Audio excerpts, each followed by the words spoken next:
diri dari semua perkara-perkara yang Allah haramkan. Wajib. Ya, kita mengajarkan kepada anak kita ketika mencapai akil balik untuk apa? Untuk memiliki konsekuensi dalam ibadah kepada Allah. Jadi harus ditanamkan. Kalau orang tua tidak mengajarkan tentang kewajiban kepada anak akan hal-hal kewajiban dan perintah Allah Subhanahu wa taala menjelang akil baliknya, maka orang tua itu berdosa kepada Allah. Jadi wajibu 'ala as-shakhsi 'inda awwali bulughihi ay ya'zima 'ala fi'li jami'il wajibati wal imtina'i 'an jami'il muharramat. Termasuk yang paling utama di dalamnya adalah sholat. Perkara sholat bukan perkara main-main. Ya, jadi perkara sholat itu adalah perkara yang tidak hanya menjadi kewajiban buat kita, melainkan kebutuhan hidup buat kita.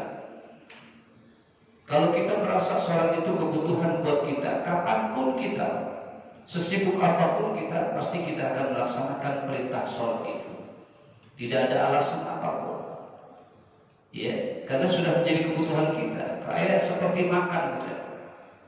Sehari kita nggak makan lemes badan kita, kecuali puasa. Ya, anggap sebagai kebutuhan. Wa man jahada wujub as-salati 'alaihi min al-mukallafina fa huwa kafir murtad wa yuqtalu kufran illam yarji' ila al-islam wa la yusalla 'alaihi wa la yudfanu fi kuburil muslimin. Dan barang siapa yang mengingkari kewajiban salat, ya, dan barang siapa mengingkari kewajiban salat kepadanya daripada orang-orang mukallaf, orang yang baru mengenal, ya, baru mengenal Islam, ya, maka dia itu orang-orang kafir, dicapnya sebagai orang kafir, ya. Artinya ini satu perhatian yang sangat keras bagi orang-orang yang meninggalkan sholatnya, yang tidak pernah sholat, gitu.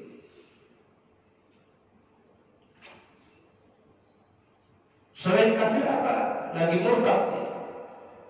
Wa yuqtalu kufran illam yarji' ila al-islam. Dan dia harus dibunuh sampai mati. Karena kekafirannya, jika ia tidak demikian, ya, atau dia tidak kembali kepada agamanya. Ini agak keras. Kalau bicara begini radikal barusan. Ya. Jadi kalau dia itu tidak pernah, ya, atau dia mengingkari kewajiban sholat atas orang-orang mukallaf itu, maka dia termasuk orang-orang kafir, termasuk orang murtad, dan dia harus dihukum mati. Itu bicara sholat. Cuma permasalahannya kita berada di negara bukan hukum Islam, negara-negara Pancasila yang memang di dalamnya banyak beragam agama, ya, banyak beragam agama. Kita juga mengerti, ya, ulama-ulama mengerti kalau di negara kita berfalsafahkan kepada Pancasila. Jadi yang seperti ini tidak dipakai. Ini bagaimana ketentuannya? Kalau sudah ijtima' ulama yang ada di Indonesia untuk tidak menerapkan hukum ini, boleh, ya, karena memang sudah kesepakatan para ulama-ulama itu. Wala yusalli 'alaihi wala yudfanu fi kuburil muslimin, dan tidak boleh disolatkan. Hukumnya begitu. Tapi di dalam kitab lain ada ketentuan begini: sepanjang dia mengucapkan asyhadu an la ilaha illallah wa asyhadu anna muhammadar rasulullah, ya, terus kemudian dia pernah melakukan sholat itu, pernah, bukan enggak pernah sama sekali, pernah, nah, itu boleh disolatkan. Tapi kalau sepanjang dia mengucapkan asyhadu an la ilaha illallah wa asyhadu anna muhammadar rasulullah, bagi orang yang mu'allam, bagi kita yang memang dari lahir sudah Islam, semenjak akil balik tidak pernah sholat, nah itu Pak, tidak boleh disolatkan. Apalagi wala yudfanu fi kuburil muslimin, tidak boleh dia berada di makamnya bersama orang-orang muslim kalau dia meninggal dunia. Memang berat kalau masalah sholat, ya. Saking beratnya begitu. Kalau sekarang kan nggak bisa begitu. Kita ngomong begini sama. Apa? Tega amat Ustaz. Kejam amat Islam. Ya. Karena lebih kejam lagi kalau orang nggak sholat sebenarnya. Ya. Dari pertama sampai akhir hayatnya nggak pernah sholat. Itu lebih kejam lagi. Dia hidup di dunia ini fasilitas apapun Allah kasih fasilitasnya. Tapi sedikit pun sejenak pun dia nggak pernah rasa terima kasih dia kepada Allah melalui sholatnya. Itu kan luar biasa manusia yang kayak begitu ya. Gitu. Jadi masalah sholat itu adalah kewajiban. Jangan dikatakan bahwa sholat tidak wajib. Ya. Jangan dikatakan bahwa sholat tidak wajib. Pernah saya cerita di sini tentang pengalaman hidup saya setelah saya khatib Jumat di Bintaro, pernah pakai di sini ya, yang seorang dokter itu ya, dengan adiknya dosen pasca sarjana agama, dan itu memang berkembang sampai saat ini, ya, berkembang sampai saat ini. Ada orang-orang yang ingin menanyakan tentang masalah dalil kewajiban sholat. Kita kalau nggak belajar usul fikih nggak bisa keterangan itu. Nggak bisa menjawab. Orang-orang cerdas, orang-orang pintar tapi tidak benar, itu lagi menggali. Ya, sholat di mana kewajibannya? Dalilnya tidak ada. Yang ada ancaman-ancaman doang orang nggak sholat. Nggak ada kalimat ya ayyuhalladzina amanu kutiba alaikumus sholat. Yang ada kutiba alaikumus syiyam. Nah terus apa lagi di Al-Quran bunyinya aqimus sholah yuqimus sholah atau aqimus sholah. Saya ulas kembali flashback keterangannya kemarin. Jadi yang menjawab itu adalah kaidah usul. Apa kaidahnya? Al-aslu fil amri bil wujubi, asal muasal perintah di dalam Al-Quran adalah wajib.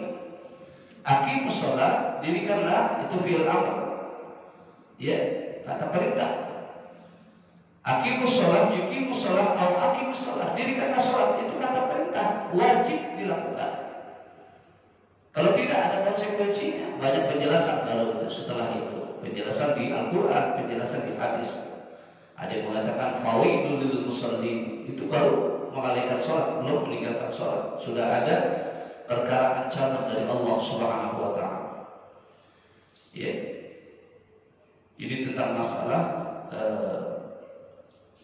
perkara-perkara kewajiban yang ada di dalam Islam. Udah begitu begini Bapak Ibu hadirin hadirat yang dimuliakan Allah. Islam itu tidak mengikat, Islam itu tidak membebani. Ya. Kenapa banyak orang keluar dari Islam merasa berat dengan aturan-aturan Islam? Bapak Ibu, anak sekolah aja, anak sekolah belum lama, ya, saya jumpa itu disuruh belajar Al-Quran, ada program di sekolah, ya, pemberantasan buta huruf Al-Quran. Dia tidak pernah belajar, tapi begitu praktek, ujian praktek membaca Al-Quran, dia bilang susah. Kalau saya susah saya nggak bisa, mau dipaksakan bisa, kata anak sekolah. Tapi lama kelamaan ketika dia terus merasa kesulitan untuk belajar Al-Quran, akhirnya Islam itu sulit banget, Islam itu ribet banget. Ya, akhirnya dia keluar dari Islam, murtad. Baru tingkatan SMP udah murtad. Yang bilalahnya orang tuanya mengizinkan. Nauzubillah, subhanallah. Islam tidak mengikat, Islam tidak memberatkan. Tetapi kalau sudah masuk Islam, berbeda lagi ceritanya. Islam tidak mengikat ketika kita belum masuk Islam. Kalau kita sudah masuk ke dalam Islam, ya punya konsekuensinya. Semua agama begitu juga. Orang Kristen bilang, saya tidak memaksamu untuk masuk ke dalam agama kami. Ya, saya tidak memaksa engkau mengikuti aturan-aturan yang ada di dalam agama kami. Tetapi ketika engkau masuk ke dalam agama kami, engkau bersama kami, engkau sudah harus menuruti dan mengikuti aturan-aturan yang ada di dalam agama kami. Begitu juga Islam. Ya.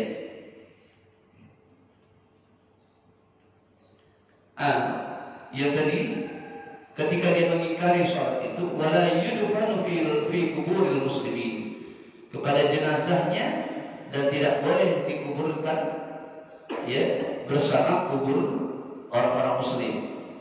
Bisa dianggapnya kafir masalahnya. Ya. Jadi terjawablah pertanyaan kita. Terkadang begini, kok kenapa orang non muslim tidak boleh dimakamkan di tempat orang muslim? Karena perbedaan bainana wa bainal kufri tarkus shalah. Perbedaan di antara kita dengan orang-orang kafir itu adalah sholat. Kalau kita tidak sholat sama sekali, maka termasuk daripada golongan orang-orang kafir, orang murtad. Nah, sementara kalau kita melaksanakan orang sholat, nah silakan dimakamkan di tempat orang-orang muslim. Itu berpengaruh. Nanti kalau kita ada ketemu wakaf itu, perhatikan baik-baik. Kalau perlu ditulis wakaf makam muslim. Ya, siapa nama wakifnya? Tulis wakaf atas nama keluarga, khusus wakaf kaum muslimin dan muslimah. Begitu. Kalau mau bikin, wah Ustaz, itu namanya nggak toleransi. Ya kalau toleransi bikinin nggak apa-apa. Siapa yang berkewajiban itu? Pemimpin, pemerintah, Pemda setempat bikin. Tapi harus dipisah. Ya, dipisah. Dipisahnya itu sama dalam berbeda gerbang. Ini kadang-kadang dipisah cuma masuk satu gerbang tapi dipisah. Yang di depan, yang sebelah kanan muslim, sebelah kiri non muslim. Kayak di tanah Kusir. Itu masalah aja sebenarnya. Ya. Masuk dalam satu area, satu gerbang, semi muslim, non muslim. Harusnya gerbang beda. Ya ini ditutup semua muslim. Yang ini tutup semua, ada pintunya sendiri, tersendiri. Ini non muslim. Begitu. Ya, kalau menuruti kaidah syariah.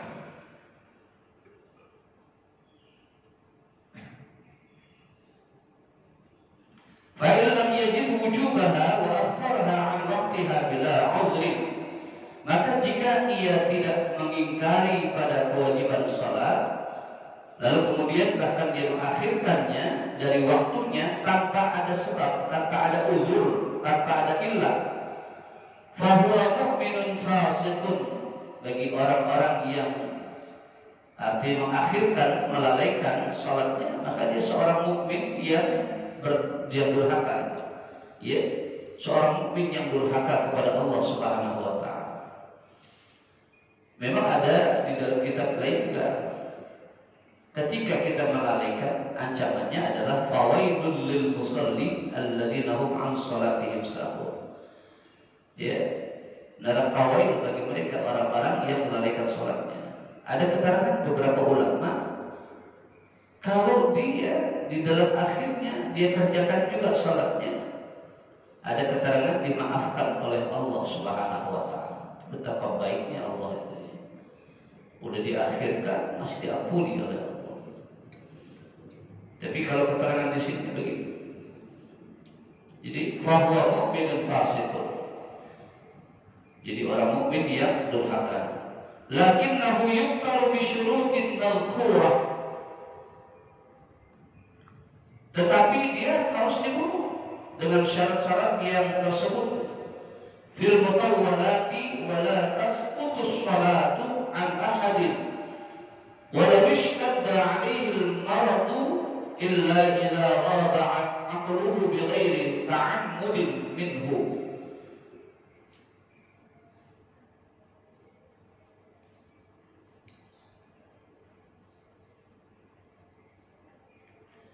Dengan syarat-syarat yang tersebut di dalam kitab yang panjang lebar bahasanya, dan tidak gugur sholat dari seseorang meskipun amat berat kepadanya dia merasa sakit atau ada sakit berat.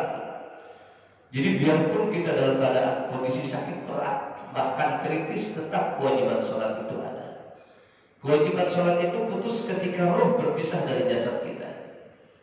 Dengan berbagai cara macam. Kalau orang sholat dalam keadaan sakit, ada rukhsah, ada keringanan. Ada yang ketika orang sholatnya kedip aja, kedip. Ya, karena memang sudah tidak berdaya. Stroke yang luar biasa, total stroke-nya. Ya, bergerak nggak bisa, apa nggak bisa gitu. Ya, dia kedip. Rukuknya dia kedip. Ya, melek lagi. Sujudnya dia kedip. Udah gitu melek lagi. Begitu seterusnya. Ya, sampai salamnya. Kalau dia tidak bisa menoleh lehernya atau kepalanya, paling tidak dia melirik ke kanan dan ke kiri. Assalamualaikum warahmatullahi wabarakatuh. Assalamualaikum warahmatullahi wabarakatuh. Itu tata cara kalau orang sholat dalam keadaan kritis, dalam keadaan sakit yang amat sangat. Ya, tetap. Nah, kalau sholat berjamaah gimana Ustaz? Sholat berjamaah memang ada yang membolehkan tidak sholat berjamaah pada saat-saat tertentu, sakit, hujan besar, ya. Dulu kan pernah ada kejadian tuh sahabat Nabi. Intinya sih dia minta keringanan untuk meninggalkan sholat berjamaah. Jadi karena dia buta, memang rumah kabul di mana? Jauh. Nabi di sana. Sekarang saya tanya, suara azan sampai ke sana, sampai wajib. Orang buta, ya. Orang buta masih wajib tuh, walaupun rumahnya jauh, tapi suara azan kedengaran. Nah kalau kita mau di mana aja suara azan kedengaran, yang masjid mau musola pada dekat-dekat. Ya.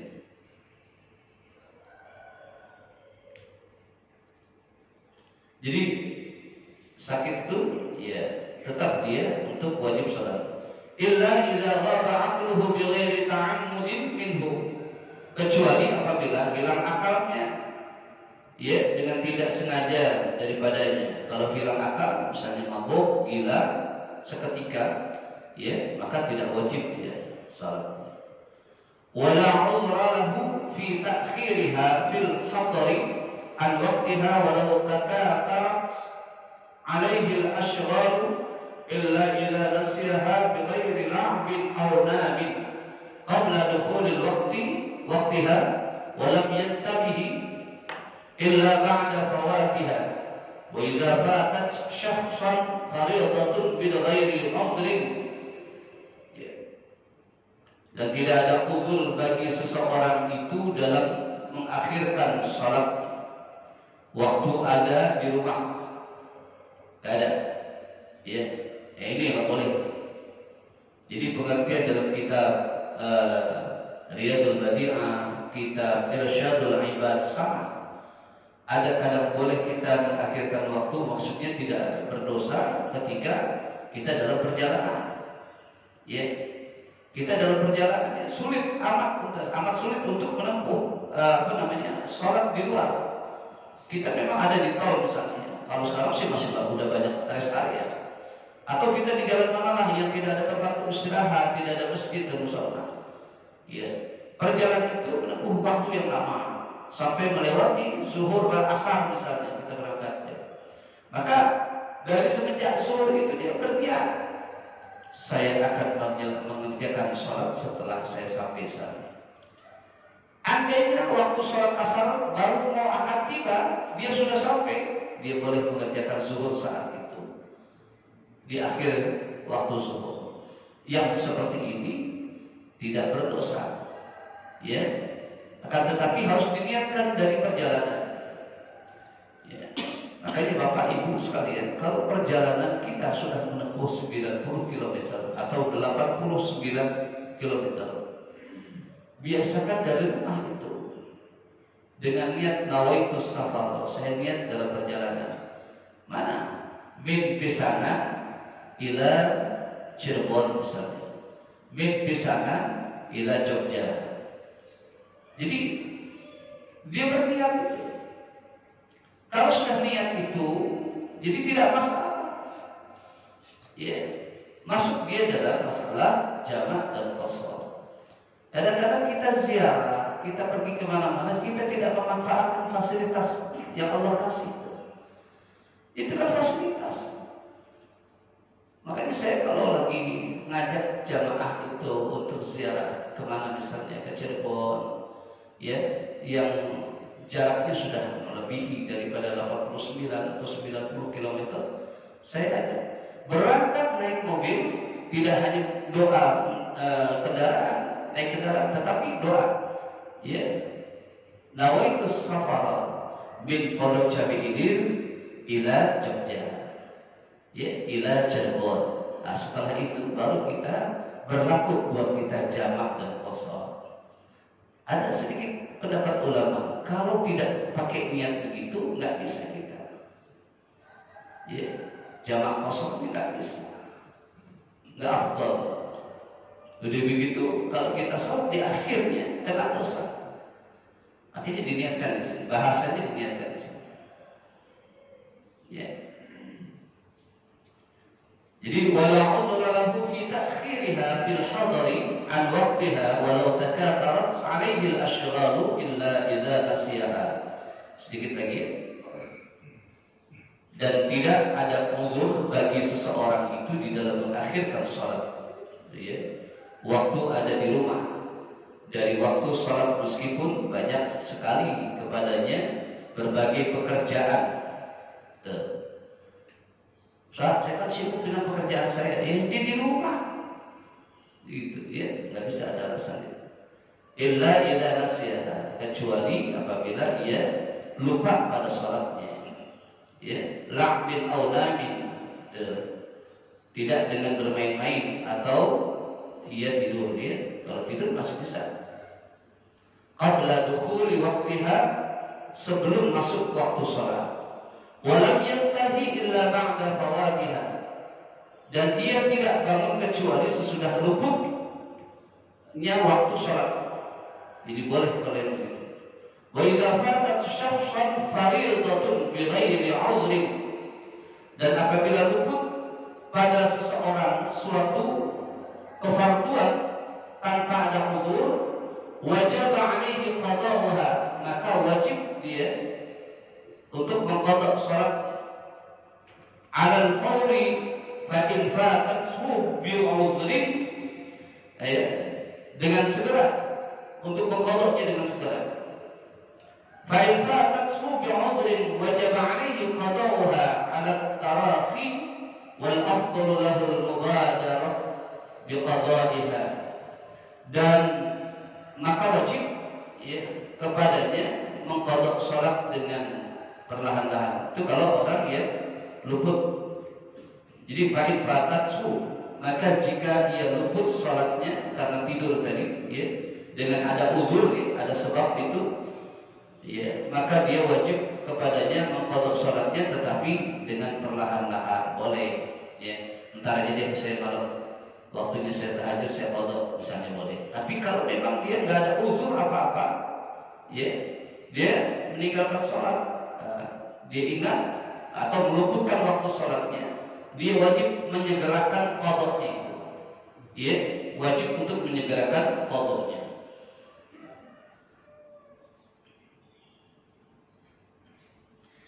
Nah, sampai di sini. Nanti masuk kepada bab syurutus shalah. Bab tentang syarat-syarat sholatnya. Kita perlu banyak wawasan tentang masalah sholat. Kita takutnya begini, kalau ada kaidah hadis mengatakan man abadallahu bighairi ilmin fahuwa raddun. Siapa orang beribadah tanpa dasar ilmu pengetahuan dia tertolak. Kita jangan sampai itu, ya. Artinya yang kita lakukan itu harus tetap berdasarkan kepada ilmu yang sesuai dengan apa yang kita kerjakan. Kalau kita sholat, kita tahu ilmu sholat. Kita baca Quran, kita harus tahu ilmu membaca Quran. Ya. begitu. Yang terpenting kita paham, karena memang sekarang ini karena memang majelis ilmu itu sudah mulai surut. Ya, kita lihat ya, populasi majelis taklim itu semakin lama makin habis. Ya, ada yang nggak utuh, ada yang utuh, ada yang pembukaannya banyak, entar pertengahan tahun kosong, udah mulai berkurang. Ramai lagi kapan penutupan? Memang biasa kita begitu. Kapan dapat ilmunya kalau begitu? Nggak dapat ilmu gitu. Nah akhirnya apa? Terbentur dengan perkara-perkara kehidupan. Ada masalah-masalah hukum yang dalam kehidupan kita nggak ngerti. Ya, ini hukumnya apa? Ini hukumnya apa? Begitu. Ya. Jadi kadang-kadang kita ngaco ya. Gak pernah belajar tentang akikah aja kita nggak ngerti.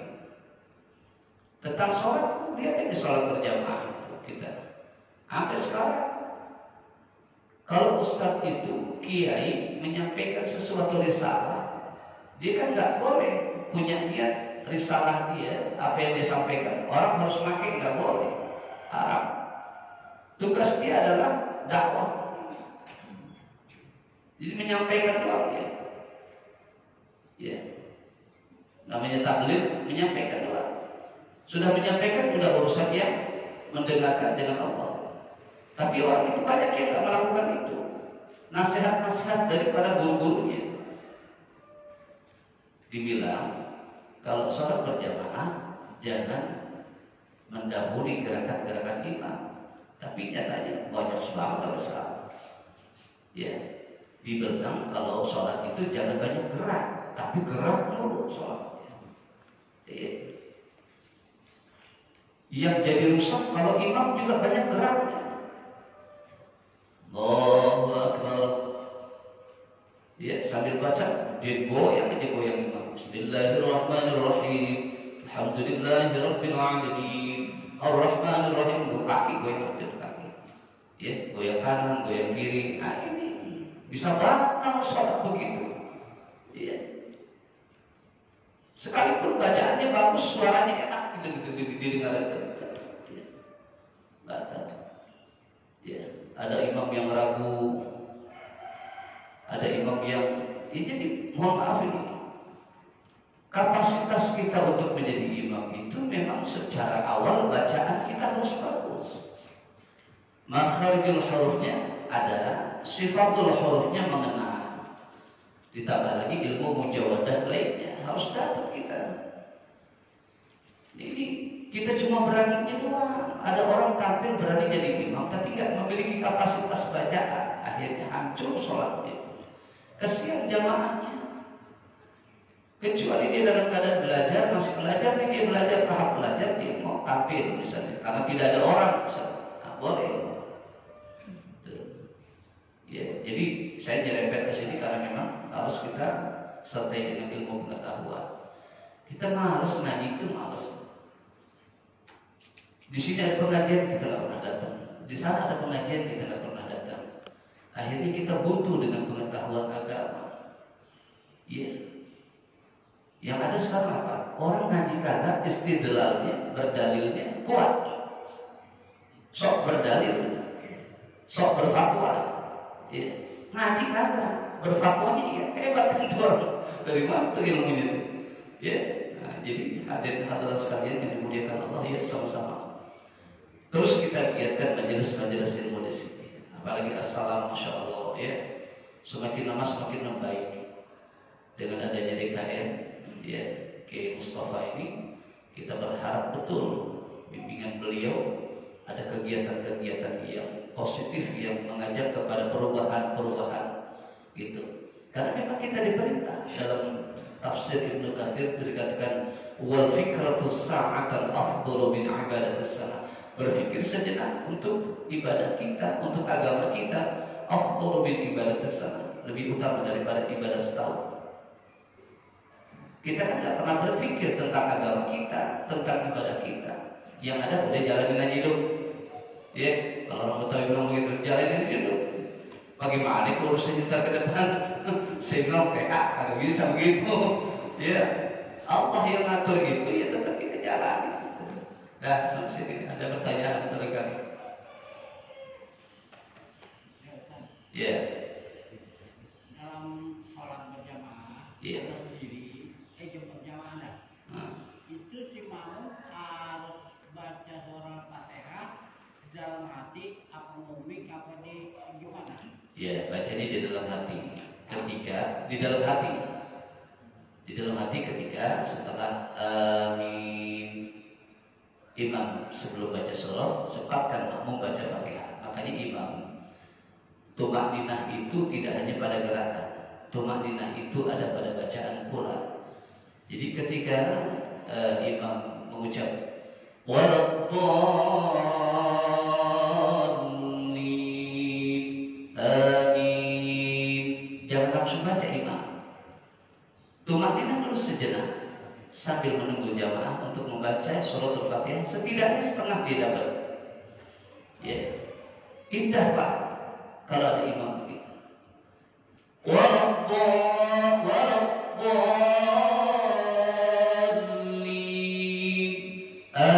amin, sejenak dia. Begitu lanjut. Tabarakalladzi biyadihil mulku wa huwa ala kulli syai'in qadir. Alladzi khalaqal mauta wal hayata liyabluwakum ayyukum ahsanu amala. Ya. Sebegitu. Nah, imam biasakan kalau baca potongan-potongan ayat, kalau tadi tabarok dari awal ya. Kalau potongan-potongan itu ya nggak perlu pakai bismillah. Kecuali ayat yang utuh, surah yang utuh kayak juz-juz amah itu ya, itu pakai bismillah. Jangan coba-coba di asal nggak pakai bismillah baca Fatihah. Ya, diomelin pakai ayat. Anak muda biasanya kadang-kadang begitu. Gue pengen tampil beda. Allahu Akbar. Alhamdulillahirabbil alamin. Ar-Rahmanir Rahim. Di awal nggak ada suara sir bismillah. Kadang-kadang dia Allahu Akbar, Bismillah, Alhamdulillahirabbil alamin. Saya pernah dengar begitu tuh. Saya bilang, kapan antum baca Bismillah? Ya nggak pakai lah Ustaz. Ya, udah dijelasin berkali-kali. Suratul Fatihah itu seringkali dibaca oleh Rasulullah. Disebutnya sab'ul masani. Ayat yang dibaca berulang-ulang. Pakai apa? Pakai Bismillah. Ya, belajar tentang asbabun nuzulnya, belajar tentang historinya, baru kita akan mengerti. Makanya sekali lagi belajar dengan guru, bukan belajar dengan Google, bukan belajar dengan buku doang tanpa guru. Biar ada penjelasan. Ya, sama orang kalau baca Al-Quran, menerjemahkan Al-Quran, mentafsirkan Al-Quran, itu harus dengan guru. Kalau tidak dengan guru, hanya mengandalkan logika semata, habis lah, hancur-hancuran. Ya, dulu saya ingat tuh kalau lagi ngaji tuh sama mu'alim tuh ada penceramah. Waktu itu ada gubernur